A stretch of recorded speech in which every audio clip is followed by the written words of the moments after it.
You ever walk into a place and realize you're about to learn something ugly about your own house? That was today. His name was Malik Carter, 42 years old, black, sharp, ruthless in business but fair. CEO of Crescent Horizons, one of the fastest-growing boutique hotel chains in the US. People called him a visionary, a disruptor, a genius. But none of that mattered here. Not today. Not when he stepped into one of his own properties in Savannah, Georgia, and watched the rot crawl out right in front of him. Malik didn't come in flashy. No driver, no tailored suit, no Rolex flashing under his cuff. Today he wore jeans, a plain black tee and sneakers. Just another guest, another body in the lobby. He wanted to see how his staff treated the average customer when no one was watching. The lobby smelled like citrus and leather, dim golden lights bouncing off marble floors. Classy, or at least it was supposed to be. Malik walked up to the front desk, phone in hand, reservation confirmed in his inbox. Behind the counter stood Samantha. Early 20s, platinum blonde hair pulled into a high ponytail, acrylic nails tapping away at her phone. She didn't look up. Malik cleared his throat, polite. Nothing. He stepped a little closer, the soles of his sneakers whispering on the polished floor. "Excuse me," she sighed. A long, theatrical sigh like she'd just been so deeply inconvenienced. Finally, she glanced up, eyes sweeping over him, up, down, snap judgment loaded and fired. "Yeah? Not welcome. Not how can I help you. Not even sir. Just a flat, dismissive. Yeah." Malik kept his tone cool even. "I have a reservation." Malik. "Carter!" Samantha arched an eyebrow, fake lashes fluttering as she slowly turned to the computer. Her nails clicked the keyboard half-heartedly. Nope." She leaned back. "Don't see it." Malik raised an eyebrow. "Are you sure?" She smirked. "Pretty sure." Didn't even check. She was already halfway back to her phone. Malik took a slow breath. He wasn't surprised. Not really. He'd seen this dance before. The silent rules, the way certain faces and certain names didn't get second chances. But today was the wrong day to play him like this. He calmly pulled out his phone, opened his email, and held up the confirmation. "It's right here." Samantha barely glanced at it. "Yeah, well, the system says no." Another lazy shrug. "Maybe you booked the wrong hotel. It happens." Malik's jaw tightened. "You saying I'm at the wrong place?" That smirk again. "I'm saying mistakes happen." He stared at her, really looked. And in that moment, something clicked. This wasn't a system glitch. This wasn't a lost booking. This was deliberate. Malik's lips curved into a slow, dangerous smile. "Check again." Samantha rolled her eyes but tapped at the keys with exaggerated slowness. Still nothing. Malik's fingers moved on his phone, tapping into the back-end system. With a few swipes, he pulled up the internal records. And there it was. His reservation. Booked. Confirmed. And then, in the activity log, plain as day. Reservation manually cancelled by Samantha. Front desk. Bingo. Malik's smile sharpened. "So, Samantha," he said softly, "tell me, what happens when someone cancels a reservation?" Samantha froze. For the first time, her cocky expression slipped. I don't know what you mean." Malik turned the screen toward her, letting her see her own name in the cancellation log. "I think you do." Her face drained of color. Malik leaned in, lowering his voice just enough. "Now you're going to find me a room. Right now." Her fingers fumbled on the keyboard. Shaky now, rattled. "Yes, sir, of course." But Malik wasn't done. Oh no, this was just the beginning. Malik leaned back, watching Samantha's fingers tremble across the keyboard. Okay, Mr. Carter, I found you a room," she mumbled. He stayed perfectly still, eyes locked on hers. "Which room?" She swallowed hard. 105. Malik arched an eyebrow. "By the loading dock?" Her lips parted, startled. How did you—" Malik gave a thin smile. "I know this building. I built it." Samantha's cheeks flushed deep red. She dropped her gaze, typing faster, clearly panicking now. Malik let the silence hang, letting her sweat under her own guilt. He wasn't angry. Not yet. He was calculating. When she finally pushed the keycard across the counter, she mumbled, "Here you go, sir," barely meeting his eyes. He picked it up slowly, watching her fidget. "Thank you, Samantha." She let out a shaky breath, thinking maybe, just maybe, she'd escaped. But Malik? He was already steps ahead. He turned without another word, heading to the elevator. As the doors slid shut, he let the calm fall away. For just a second, exhaling sharply. His jaw clenched, shoulders stiffened. He pulled out his phone and made a call. "Yeah, it's Carter." Audit the Savannah property. Full records. Employee complaints, guest feedback, everything. Send it to me within the hour. Click. By the time he reached the room, the reports were already flooding in. Malik sat at the desk, scrolling through incident after incident. It wasn't just Samantha. Oh no, this place was rotting at the core. Repeated complaints. Dismissed guest. Issues. Unchecked staff behavior. Management looking the other way. Malik pinched the bridge of his nose. This wasn't bad luck. This was systemic failure. Somewhere along the line, his standards had been thrown out the window, and no one had raised a red flag. His phone buzzed again. Board members requesting update on the Savannah issue. Malik smiled tightly. Not yet, he typed back. First, he wanted to see it himself. He headed back down, walking slow, casual, unbothered. The lobby was quieter now, only a few late-night guests and a couple of staff lingering. He walked right up to Samantha's station, just in time to hear her snickering with another clerk, a young guy named Kyle, who smirked as soon as Malik appeared. Problem, sir? Kyle asked, fake sweet. Malik gave a long, level look. Not yet. He set his phone on the counter and pulled up the latest report. Tell me, Kyle, how many guest complaints have you personally been involved in this month? Kyle's grin twitched. What? Malik's finger slid down the screen. 7, including one yesterday, where you refused service to a guest because you thought his credit card looked fake. Want to explain that one? Kyle's face paled. Samantha shifted uncomfortably beside him.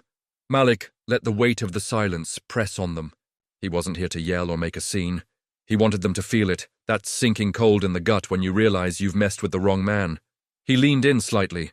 I want both of you to go get your manager. Now. Kyle hesitated. He's not here tonight. Malik smiled, slow and sharp. Oh, I know, he's at home, I just fired him. Both clerks froze, jaws slack. Move, Malik said softly, and they scrambled, practically tripping over themselves. Malik stood there, letting the weight of the moment settle. He looked around the lobby, at the guests watching from the sofas, at the bellhop, standing stiff and awkward in the corner, and he knew this was just the start. Tonight, the Empire was going to remember exactly who built it. Malik stood at the front desk, arms crossed, calm as stone. Samantha and Kyle had dashed into the back office, whispering frantically to each other, their panic thick enough to taste. The guests nearby were pretending not to watch, but Malik could feel their eyes on him. He didn't mind. Let them see. Let them remember. His phone buzzed, a message from his assistant. Legal has flagged the Savannah site. They want to know if they should freeze hiring. Malik typed back one word. Yes. He slipped the phone into his pocket just as Samantha and Kyle shuffled back out, pale and stiff, followed by Lynette Ruiz, the assistant night manager. Lynette was in her late 30s, tall, sharp-featured, trying hard to look composed. Mr. Carter. She began carefully. I'm so sorry about any inconvenience. I assure you we... Malik raised a hand, silencing her. Save it, Lynette. She flinched slightly. He stepped forward, slow, deliberate. Do you know how many complaints have been logged against your front desk staff in the past 3 months?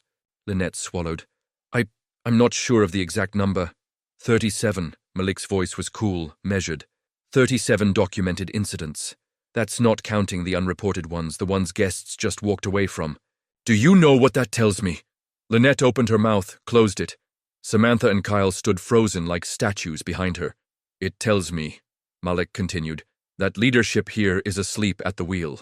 His phone buzzed again. Another report coming in. Malik flicked his eyes to the screen, then back up. Do you know what's worse than a bad employee, Lynette? She shook her head slightly, eyes wide. A bad manager who lets them stay. Lynette's face crumbled. Mr. Carter, please, I can fix this. He stepped closer, lowering his voice. You had your chance. The lobby had gone dead quiet. Even the guests were holding their breath now, sensing something big was unfolding. Malik let the tension thicken. Let every eye stay locked on him. He pulled out his phone, dialed a number, and spoke clearly. Yeah, it's Carter. Effective immediately. Terminate Samantha Brown, Kyle Reed, and Lynette Ruiz. Final checks issued. By morning, I want replacements flown in from corporate within 24 hours. Lynette let out a soft, broken sound, but Malik didn't waver. Pack your things, he said softly. Now. He turned back to the stunned lobby staff. You, he said, pointing to a young woman at the bell desk. Take over front desk until backup arrives. You've got a clean record. Prove you can handle it. The girl, Tiana, maybe 22, eyes wide as saucers, nodded fast. Yes, sir. Malik gave her a short nod. By now, the weight of who he was had fully sunk in. Guests were murmuring, staff were whispering, and the entire building felt like it was holding its breath. Malik didn't care. He wasn't here for applause. He was here for results. He turned and headed for the elevator. As the doors slid shut, he let out a long breath, rolling his shoulders back. This was only the beginning. He was about to rebuild this place from the ground up. Malik stepped into his suite, shutting the door with a soft click. He stood still for a moment, eyes scanning the room. King bed, crisp white sheets, perfect view of the Savannah skyline. On the surface, everything looked flawless. But Malik knew better. He knew the cracks under the paint, the rot under the polish. He poured himself a glass of water, not because he was thirsty, but because it gave his hands something to do. His phone vibrated again. More messages from corporate, legal, PR. Everyone wanted to know what happened. What's the plan? How bad is it? Malik set the phone down. He wasn't ready to talk yet. He walked over to the window, gazing out at the city. Savannah was one of his favorite places, a city of old charm, deep roots, quiet resilience. It deserved better than this mess. His mind drifted back, years ago, to when he'd opened the first Crescent Horizons hotel here. He remembered standing in this very spot, proud, excited, determined to build something different. Something that wasn't just luxury, but dignity, where every guest mattered, no matter how they looked, where they came from, or what they could afford. And now, his own staff had taken that vision and stomped all over it. A soft knock broke his thoughts. Malik opened the door to find Tiana standing there, the young bell desk clerk he'd put in charge earlier. She was nervously wringing her hands. Mr. Carter, I just wanted to let you know the shift change is set. And, I called in a few extra hands from our part-time list. Malik gave a small, approving nod. Good work, Tiana. She hesitated, then blurted. I'm sorry, sir, about everything. Malik's eyes softened just a little. You didn't do anything wrong. Tiana flushed, ducking her head. It's just, I always felt like they were cutting corners, but I didn't think it was my place to say anything. Malik tilted his head. Why not? She fidgeted. I guess I didn't think anyone would listen. Malik let the words hang there. Well, he said quietly, I'm listening now. Tiana looked up, surprised. From now on, Malik added, if you see something wrong, you come to me. Direct. No chains, no waiting. Tiana nodded quickly, eyes wide. Yes, sir. Malik watched. Ergo! Then closed the door and exhaled deeply. There was a lot more to fix than he'd realized. He sat down at the desk, pulled out his laptop, and began drafting the next steps.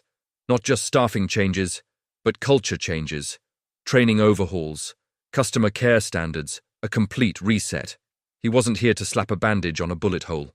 He was here to clean house. Because in his empire, respect wasn't optional. It was the foundation, and he'd make damn sure nobody in Crescent Horizons forgot that again. The next morning, Malik walked into the lobby just as the sun spilled, pale gold through the glass doors. It was a different place already. The atmosphere was tense, but alert. No more slouched shoulders, no more lazy indifference behind the counter. Tiana stood tall at the front desk, hair neat, uniform sharp, voice calm as she spoke with a guest. Malik gave her a nod in passing. She gave a nervous but proud smile back. The corporate team had arrived, a sharp group of auditors and HR leads flown in overnight. Malik watched as they fanned out across the lobby, clipboards in hand, quietly speaking to guests, observing staff, taking notes. This was how you reclaim a failing corner of an empire, not with big speeches, but with sharp, quiet precision. Malik made his way to the conference room where a few remaining senior staff were waiting, the ones who hadn't been dismissed the night before. Among them was Gerald Finch, the regional director for Crescent Horizons, a man with the polished look of someone used to floating above day-to-day problems. Gerald rose as Malik entered, smiling too widely. Malik, glad you're here. Listen, we're already working on some of the issues you flagged last night. Malik cut him off with a raised hand. Gerald, sit. The smile faded instantly. Gerald sat. Malik took the head seat at the table, leaning forward slightly, voice calm but steely. I'm not here for promises or reports. I'm here for accountability. He locked eyes with each person in the room, one by one. For too long, This location's been running on shortcuts and arrogance. That ends today. Every guest deserves respect. Every employee deserves clear expectations. And every manager in this room needs to understand one thing. I will not be the invisible man in my own house. The room was dead silent. Gerald cleared his throat nervously. We understand, Malik. We'll tighten things up. Malik's voice sharpened. You. Don't tighten rot, Gerald. You cut it out. He leaned back slightly, still calm, still watching. We're doing a top-to-bottom reset here, retraining programs, new hires, anonymous reporting lines, and any senior staff who can't deliver, you're out. No one dared speak. Malik stood smoothly, buttoning his jacket. I'll be watching, closely. He left the room, walking back into the sunlit lobby. Outside, he could see guests checking out, laughing with bellhops, sipping coffee at the lounge. The hotel was already starting to feel lighter, sharper, better. Malik smiled faintly. This wasn't just about one hotel or one mistake. This was about the empire he'd built, and the standard it would carry long after he was gone. He wasn't here for appearances. He was here for legacy. That evening, Malik stood on the rooftop terrace of the hotel, hands resting lightly on the railing, watching the sun dip behind the Savannah skyline. The breeze was warm, carrying the hum of the city below. Cars, voices, life moving on. Behind him, the work continued. Inside the hotel, the corporate audit team was finishing their final interviews. Staff files were under review. Customer service policies were being rewritten. Malik's phone buzzed non-stop. Board members checking in, legal drafting termination papers, HR flagging names. But up here, Malik allowed himself a rare moment of stillness. He thought about how easy it would have been to let it slide. To handle the complaint with a phone call, smooth it over with a memo, slap a performance warning on someone's file, and call it fixed. That's what people like Gerald wanted. Minimum effort, maximum image. But that was never Malik's way. He had built Crescent Horizons from the ground up, not for headlines, not for money, but because he believed in something simple and hard. Indignity.